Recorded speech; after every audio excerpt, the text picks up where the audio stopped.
प्रकृति पूर्ण चैप्टर 3 श्लोका 29। हम लोग कृष्ण भगवान जी से प्रे करेंगे करेंगे। कि सब कुछ उनको ऑफर किया। बहुत बहुत धन्यवाद हमें चुनने के लिए। चलिए बुआ जी चैंटिंग करते हैं श्लोका 29। प्रकृते प्रकृते गुण सम्मूढ़ा गुण संबूढ़ा सज्जन्ते सज्जन्ते गुणकर्मसु गुणकर्मसु तान कृत्स्न तान कृत्न विदो मंदान विदो मंदा कृत्सन् विन्ना कृत्सन् विन्न विचालयेत्। विचालयेत्। श्लोका 30। मयि सर्वाणि मयि सर्वाणि कर्माणि कर्माणि सन्न्यस्य सन्न्यस्य ध्यात्मचेतसा ध्यात्मचेतसा निराशिर निराशिल निर्ममो भूत्वा निर्ममो निर्ममो भूत्वा युध्यस्व युद्धस्व विगज्वरः। विगज्वरः। श्लोका 31। ये मे मता ये मे मत मिदं नित्य मिदं नित्य मनुतिष्ठन्ति मनुतिष्ठन्ति मानवा मानवा श्रद्धावन्तो श्रद्धावन्तो न सूयन्तो न सूर्यन्तो मुच्यन्ते मुच्यन्ते तेऽपि कर्मभिः। तेर्पि कर्म भी। Thank you. ये अभी यहाँ पे कृष्ण भगवान जी श्लोका 29 में बोल रहे हैं कि हमें जाके है ना, जैसे होता है ना कि हमें जाके सबको नहीं सिखाना है कि ये करो वो करो।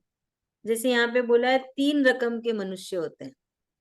मनुष्य को कृष्ण भगवान जी ने 3 भाग में किया। पहले मनुष्य जो कर्म कर रहे हैं पर उनकी भावना कैसी है कि वो कृष्ण भगवान जी के हुक्म से कर रहे हैं, उनकी मर्जी से कर रहे हैं और उनको समर्पित किया सब कुछ। दूसरे मनुष्य वो है जो कर्म करते हैं पर उनको वापस कुछ चाहिए, उनकी चाह होती है ना, उनकी आशा रहती है और आशा से ही निराशा होती है। और तीसरे जो होते हैं आलसी, है ना, जैसे 3 बजे हमारा सोने का टाइम है, हमारे पास समय नहीं है वक्त निकालने के लिए, तो ये जो तीसरी आती है जहाँ पे तीसरे रकम के मनुष्य होते हैं जो कुछ करना नहीं चाहते हैं जीवन में, अपना कर्म भी हो सके तो वो उससे भी चोरी कर ले।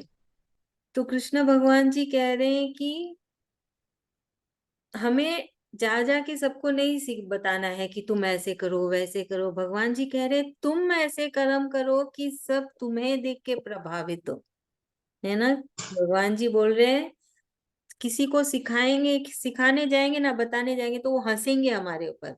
हाँ बड़ा ज्ञानी आ गए तुम तो, बहुत बड़ा ज्ञान है, बहुत बड़े योगी हो, आ गए हमको सिखाने के लिए, है ना, ऐसे ही कहते हैं। आम है बहुत, किसी का दोष नहीं है इसमें, ये बहुत ही आम स्वभाव है, इंसान का स्वभाव है। क्योंकि हर कोई अपने आप को ज्ञानी समझता है, हर कोई अपने आप को योगी समझता है। तो भगवान जी कह रहे हैं कि तुम ऐसे कर्म करो कि तुम्हारे गुण, तुम्हारा प्रभाव पड़े दूसरों पे, वो तुम्हें देख के तुम्हारी राह में चलने लगे।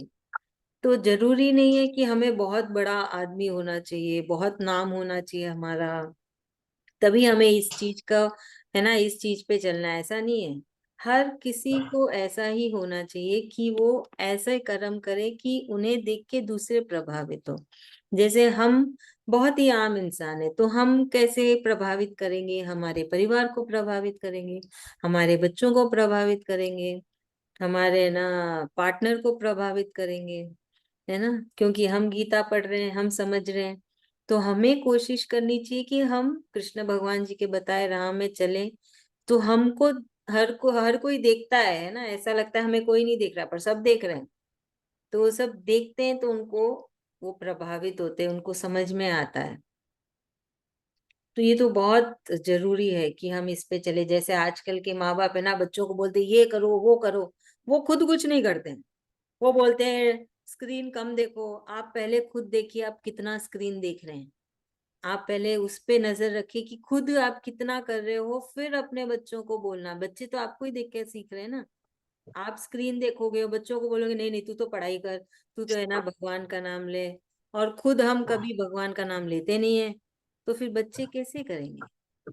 ये बहुत ही आम है ना कि देख के ज्यादा सीखा जाता है, बोलने से इतना नहीं सीखा जाता। और जैसे किसी को नहीं आता हो, जैसे कोई अज्ञानी है और उसमें रुचि आती है कि मुझे ज्ञान लेना है, तो हमें उस पे हंसना भी नहीं चाहिए, है ना? हमें बल्कि उसका साथ देना चाहिए। जब कोई आपके पास चला के आता है कि मुझे भी बताओ, मुझे भी समझाओ, मुझे भी जानना है, तो फिर कुछ भी, ऐसा नहीं कि सिर्फ गीता, जीवन में कितना कुछ होता है जो हमें सीखना रहता है। जरूरी नहीं है सबको सब कुछ आए। बहुत कुछ होता है ना, किसी को खाना, कोई आपने कोई एक डिश बनाई है बहुत ही अच्छी है, किसी को बहुत पसंद आ गई, वो आया आपके पास कि मुझे भी सिखा दो, तो हंसना नहीं है, बड़े प्यार से उसको भी सिखाना है। तो इसके ऊपर एक उदाहरण देते हैं। जैसे बच्चे लोग स्कूल जाते हैं, है ना, हर साल उनकी कक्षा बढ़ती जाती है। जैसे तीसरे में तो अगले साल चौथे में जाएंगे, फिर पांचवे में जाएंगे। तो जो उनको किताबें मिलती है, किसी को भी कुछ भी नहीं पता होता उस किताब में क्या लिखा है, उनको समझ में भी नहीं आता है।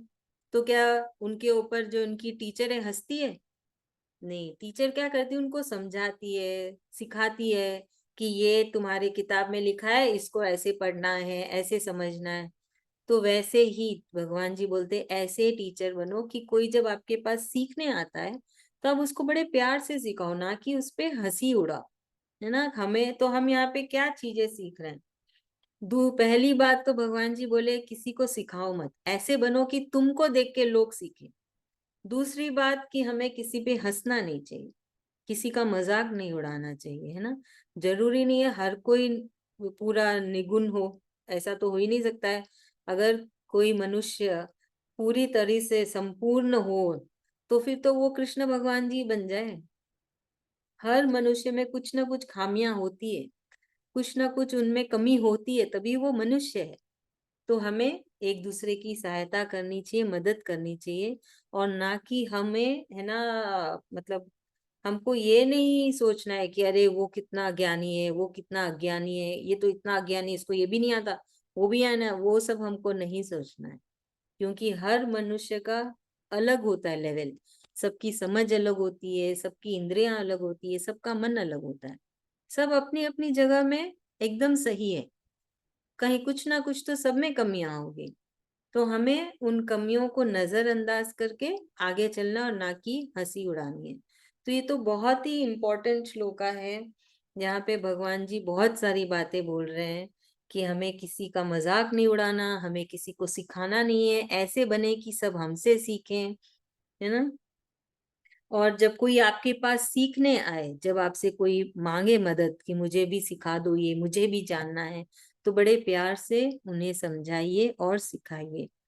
तो ऐसा बोल रहे कृष्ण भगवान जी, ऐसे योगी बनो, ऐसे, है ना, मनुष्य बनो कि तुम उनके राह पे चलो, उनके बताए रास्ते पे चलो, और ना कि एक अज्ञानी के जैसे रहो। तो जो हम सबको ज्ञान मिल रहा है ना, हम सब ज्ञान बटोर रहे हैं, तभी तो हम बैठते हैं रोज 40 मिनट बैठ के गीता पढ़ते हैं, समझते हैं।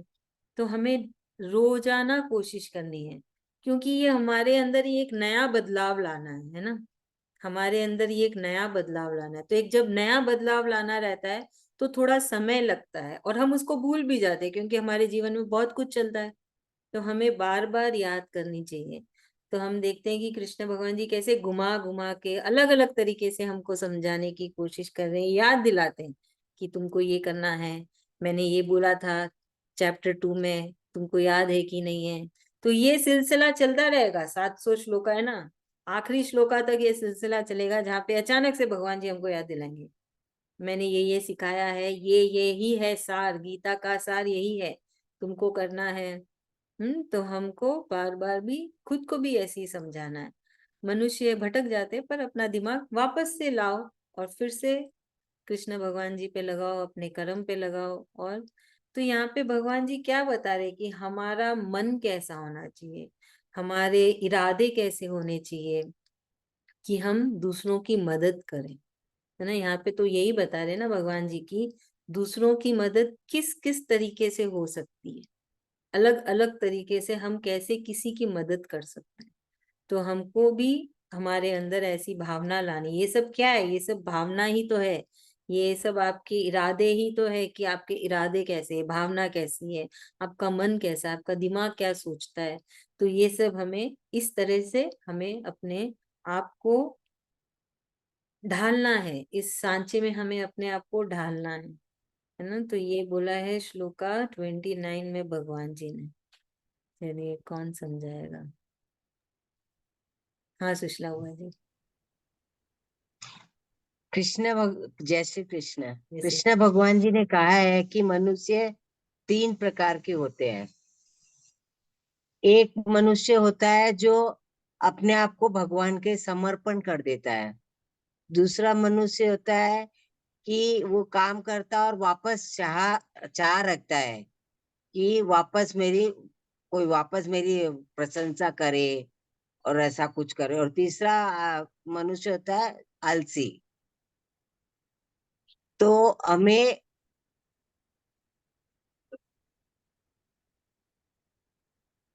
तो हमें कृष्ण भगवान जी बोलते हैं कि हमें समर्पण वाला भाव रखना चाहिए, न कि चाह रखने वाला, न कि आलसी। हमें ऐसे काम करनी चाहिए कि लोग अपने देख के अपने आप लोग आपके पास आए और आपकी प्रशंसा करें और आपसे कुछ सीखे, न कि आपको देख के भागे। वो आपको देखे तो लोग अपने आप खड़े हो जाए, अरे ये आई है, चलो इनसे मिलते हैं, इनका स्वभाव अच्छा लगता है। ऐसा वैसे चाह नहीं रखनी है, अपने को समर्पण वाला भाव रखना है और देने में विश्वास करना है। हर टाइम लेने में विश्वास नहीं करना है। और हमें जब काम कोई अच्छा आता है तो उसको कोई सीखना चाहता है तो उसको खुश होके सिखाना चाहिए और प्यार करना चाहिए। बच्चे को भी ऐसे ही अपने मोटिवेशन देना चाहिए कि अरे तू बहुत अच्छा काम किया, तो अगले बार वो वापस करेगा। पहले हम अपने आप को बदलें, फिर दूसरे को बदलें।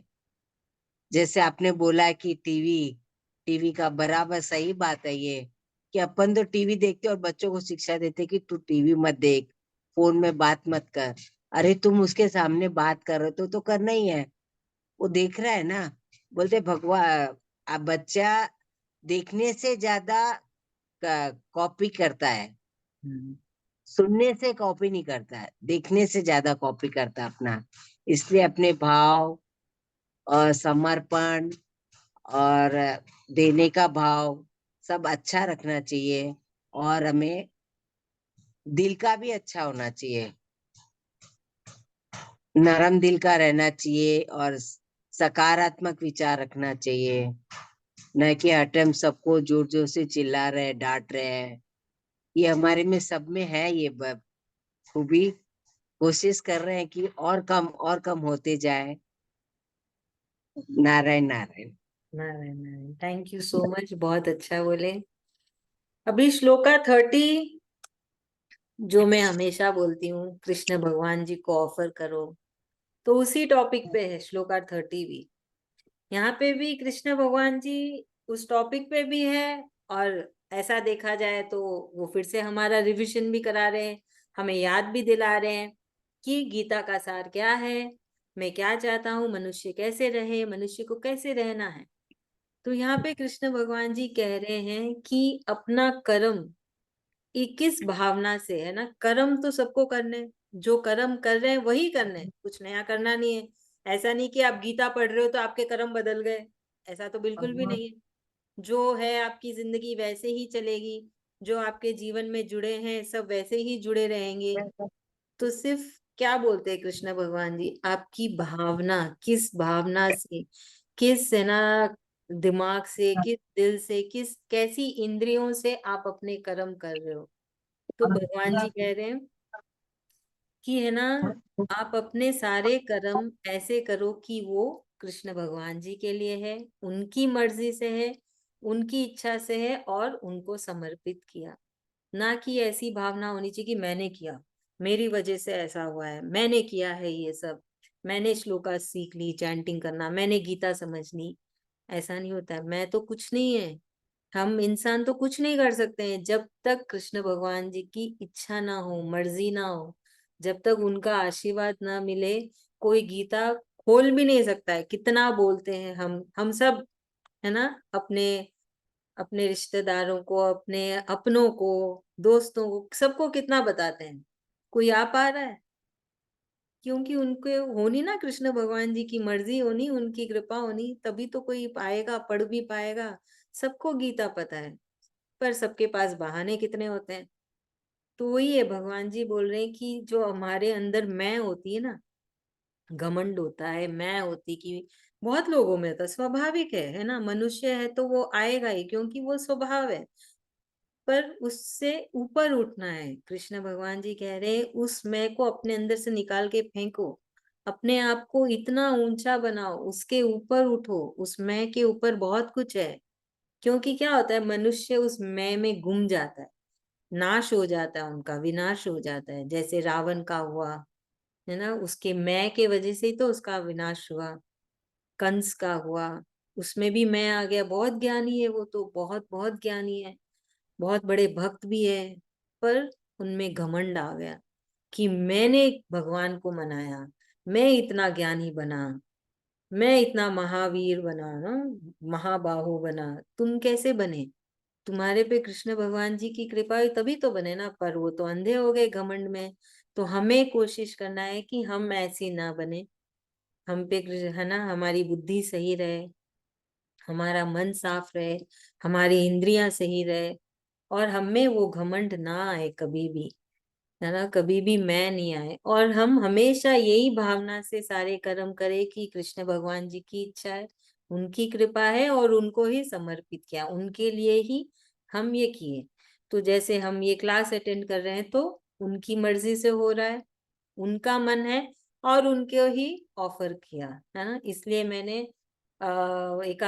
एकादशी की चैंटिंग में किसी का भी नाम लिखना अब मैंने बंद कर दिया, क्योंकि हम तो कृष्ण भगवान जी के लिए चैंटिंग कर रहे हैं ना। तो फिर क्यों किसी की बड़ाई करें, कि किसी को बताएं कि तुमने सही नहीं किया, सबने बहुत अच्छा किया।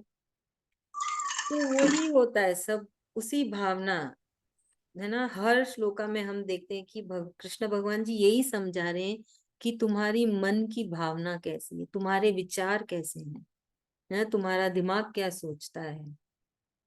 तो हमें हमेशा याद रखना है कि हमारे अंदर जो आत्मा है वो कृष्ण भगवान जी का ही एक छोटा सा अंश है, जिसके वजह से हमें ये शरीर मिला है, और हमें ये जीव मिला है।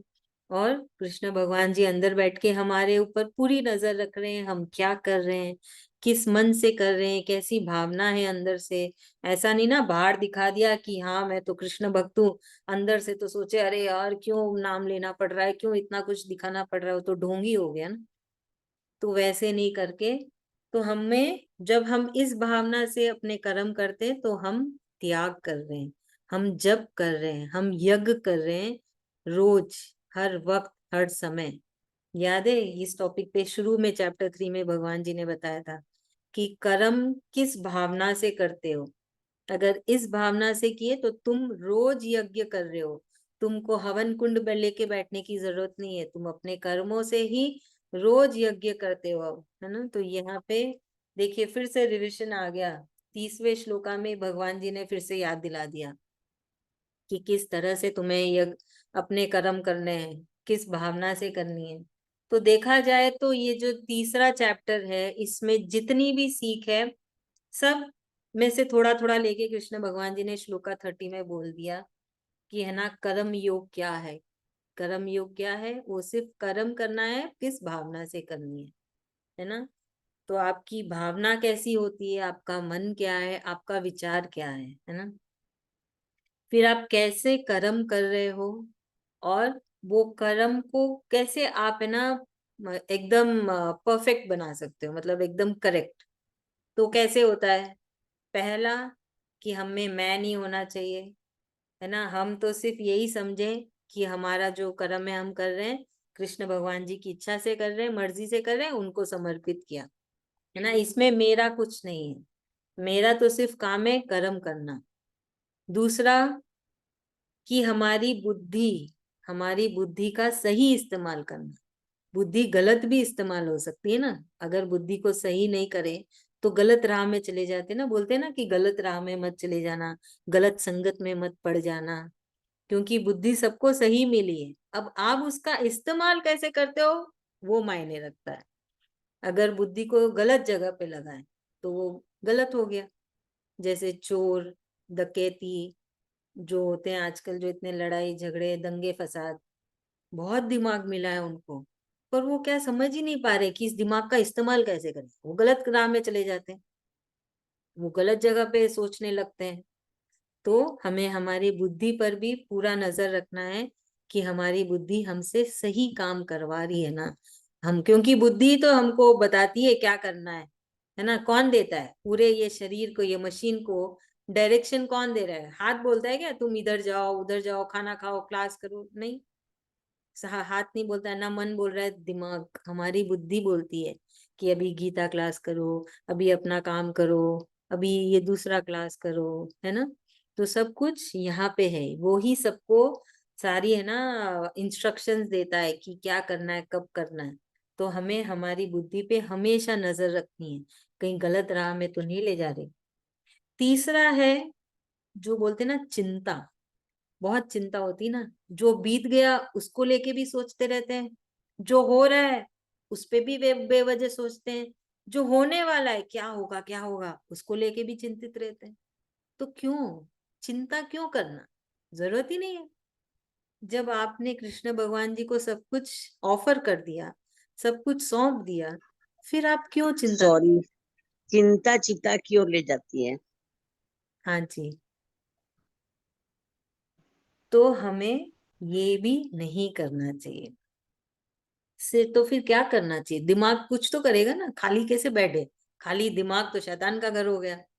तो उस दिमाग को कृष्ण भगवान जी पे लगाओ, चैंटिंग करो, उनको याद करो हर पल हर घड़ी, है ना। तो बोलते हैं वो लीकेज होता है ना। वो जैसे पाइप है, उसमें से पानी कहीं से निकल रहा है तो लीकेज होता है ना, वो उस पे पट्टी लगाते हैं, एमसील लगाते हैं, उसको ठीक करते हैं, नहीं तो पानी तो वेस्ट हो जाएगा। वैसे ही दिमाग है, अगर उसको सही तरीके से नहीं रखेंगे तो लीकेज हो जाएगी। वो दिमाग कहीं कहीं से लीक होके भागेगा इधर उधर। तो हमें अभी में जीना है। क्या होता है ना, हम जो हो चुका उसको लेके चिंतित रहते हैं, जो होने वाला है उसको लेके चिंतित रहते हैं, और जो हो रहा है वो सही हो रहा है गलत हो रहा है क्या हो रहा है नहीं हो रहा है उसको लेके चिंतित रहते, तो हम भूल ही जाते हैं। हम उस पे तो फोकस ही नहीं कर पाते हैं कि कहाँ बैठे हैं क्या कर रहे हैं, है ना। वो हम वो सबसे बड़ा पार्ट होता है कि अभी में जीना। बहुत जरूरी है कि आप अभी में जियो। जब आप अभी में जीते हो तो क्या होता है, बहुत अच्छे, मतलब आपका हर कर्म बहुत अच्छा होता है। आप बहुत निगुण रहते हो, क्योंकि आपका पूरा दिमाग इधर है ना, पूरा फोकस है कि मशीन को सही तरीके से चला रहे हैं कि नहीं चला रहे हैं, हम कृष्ण भगवान जी पे ध्यान लगा पा रहे हैं कि नहीं लगा पा रहे हैं, चैंटिंग कर पा रहे हैं कि नहीं कर पा रहे हैं, है ना। तो उस पे फोकस करिए। तो ये बात बोल रहे हैं कृष्ण भगवान जी की, आशा को अपने आप से दूर रखो। आशा ही निराशा लेके आती है कि नहीं है। जब हम आशा लेके किसी के कुछ भी करते हैं, जैसे ये क्लास ही ले लो, अगर आप बहुत सारी आशा लेके बैठे हो कि हाँ ये मालूम पड़ेगा वो मालूम पड़ेगा, जब क्लास खत्म होती है अरे कुछ तो हुआ नहीं, वो निराशा हो गई, है कि नहीं। और जब बिना आशा के बैठोगे तो जो भी मिला आपको उसमें संतुष्टि लगेगी, हाँ बहुत कुछ मैंने चैंटिंग भी कर ली, समझ भी ली, उसमें आप खुश रहेंगे, है कि नहीं है। बहुत स्वाभाविक है ना। तो देखिए कृष्ण भगवान जी हमको क्या सिखा रहे हैं, कुछ हटके सिखा रहे हैं? नहीं, बहुत ही आम चीज सिखा रहे हैं कि इंसान को कैसा होना चाहिए, कैसे विचार होने चाहिए। वो नहीं बता रहे हैं कि डाइटिंग करो, दुबले पतले लगो, 40 के हो पर 30 के दिखो, वो सब नहीं बता रहे। वो क्या बता रहे हैं, आपके अंदर से आप कैसे होना चाहिए, आपके विचार, आपका मन, आपकी इंद्रियां, हमें उन सब का सही इस्तेमाल करना है ना। तो चिंता भी निकाल दो अपने जीवन से। चिंता बहुत ही खतरनाक चीज है। जितना आप चिंता को बढ़ावा दोगे, वो उतना ही आपको अंदर ही अंदर परेशान करेगी, खाती जाएगी। तो जब भी, अभी हम तो इंसान है, मनुष्य है ना, वो तो रहेगी। तो जब भी चिंता आए, गीता खोलो, पढ़ना स्टार्ट कर दो। कोई भी पन्ना खुले, बस चैंटिंग चालू कर दो। आप देखोगे कि आप 10 बार चैंटिंग किए, उतने में आपका मन शांत हो गया। वो चिंता डर के भाग जाएगी ना। चिंता क्या है, चिंता भी एक तरह से नेगेटिविटी है। वो पॉजिटिविटी तो है नहीं, वो भी एक तरह की नेगेटिविटी है। तो चैंटिंग करने से क्या होता है, हर तरह की नेगेटिविटी हमारे हमसे दूर हो जाती है। दरिद्रता, कुछ भी कह लो, सारा नेगेटिव पार्ट दूर जाने लगता है ना। जब परेशान हो तो भी चैंटिंग करो, गुस्सा है तो भी चैंटिंग करो, मन ना लगे तो भी चैंटिंग करो, खुश हो तभी चैंटिंग करो। बहुत अच्छा कुछ आया है, आपके चेहरे पे हंसी आई है, तो थैंक यू बोलो कृष्ण भगवान जी को। जब कुछ बुरा हो रहा है तो सॉरी बोल दीजिए, कुछ गलत कर्म किए तभी तो बुरा हो रहा है।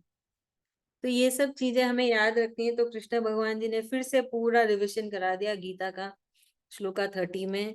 तो ऐसे एक एक श्लोका बीच बीच में आते रहेंगे और हमको याद दिलाते रहेंगे भगवान जी खुद कि हमें क्या करना है, हम गीता का सार क्या है, हम क्या पढ़ रहे हैं गीता में, है। क्योंकि बहुत सारी टॉपिक आती है ना, तो ये तो मेन सार है गीता का, बहुत ही अहम है।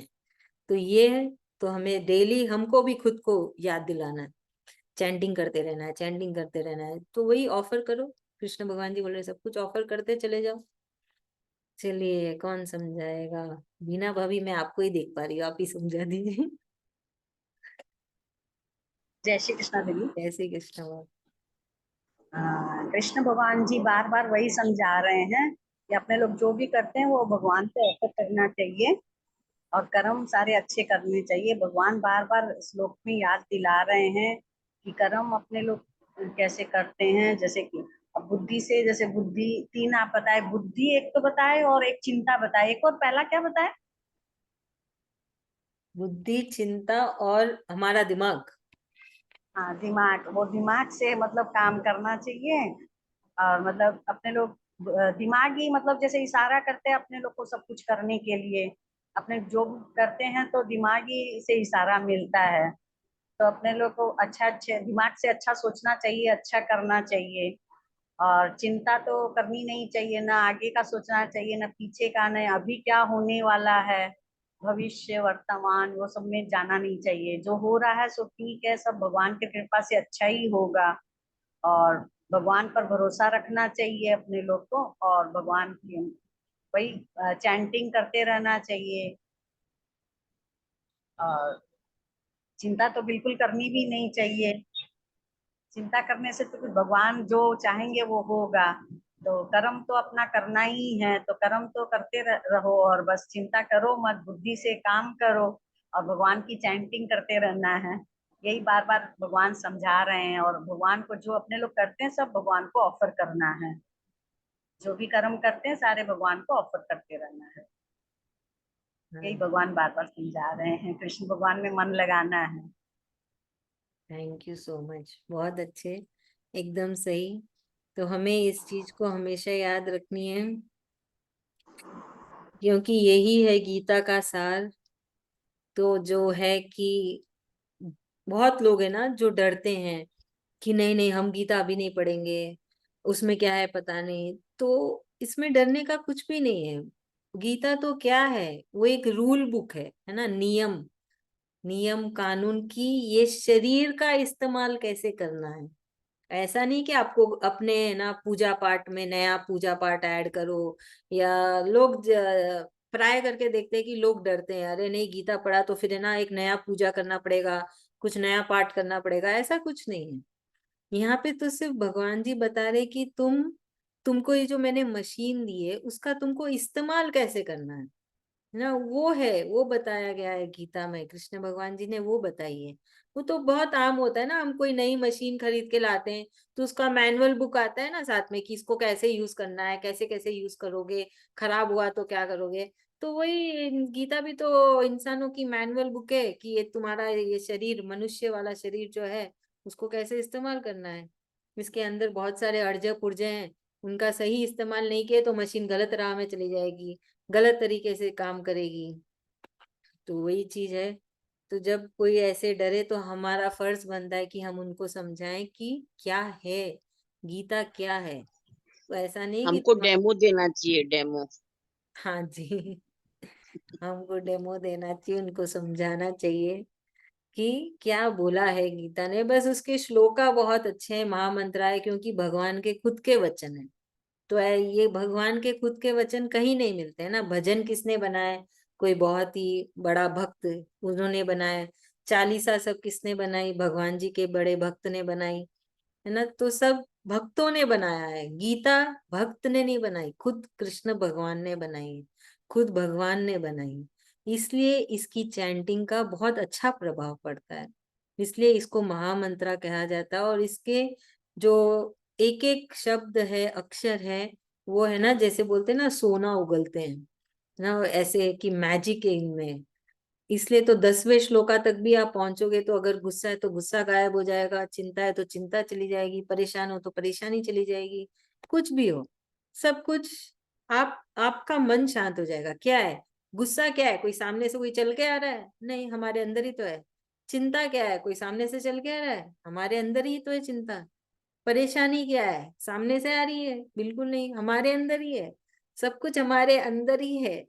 तो वो जो अंदर है उसको ठीक करने के लिए गीता का बहुत ही सरल उपाय है। गीता जो पढ़ना है ना, वो बहुत बहुत सरल उपाय है, और है ना बिना एक्स्ट्रा खर्चे के, है ना। तो वो होता है कि क्योंकि और कुछ कराओ तो आपको अलग से रुपए देने पड़ते हैं, कुछ और करना पड़ता है। तो ये तो चैंटिंग है, आपको ही करनी है खुद से, कोई पंडित वंडित नहीं बैठाने हैं। खुद खोलो गीता, खुद पढ़ लो, और उसका उपाय भी निकल जाएगा, रास्ता भी मिल जाएगा, है कि नहीं। तो ये है गीता और गीता का सार। आप सब बहुत सारी चैंटिंग करिएगा। आई होप आप सब चैंटिंग करते हो, टाइम निकाल फोकट की दो। पाठशाला। सॉरी, मैं बहुत बोलती हूँ बीच बीच में। सॉरी। नहीं, कोई नहीं, इसमें क्या है, हम एक दूसरे से ही सीखते हैं। सॉरी की बात नहीं है, अच्छा है हम एक दूसरे से ज्ञान लेते हैं। तो आप सब चैंटिंग करिएगा, बहुत बहुत चैंटिंग करिएगा, वो बहुत जरूरी है हमारे जीवन के लिए। और हम फिर कल फिर बहुत से बहुत मिलेंगे। धन्यवाद आपको भी। आपका भी बहुत बहुत धन्यवाद। जय श्री कृष्णा। जय Shri Krishna, thank you so much. जय श्री कृष्णा, जय श्री जय कृष्णा। श्री कृष्णा बुआ जी, थैंक यू सो जय मच। श्री हम कल कृष्ण। मिलेंगे। जय श्री कृष्ण भाभी, 3 बजे। Yes.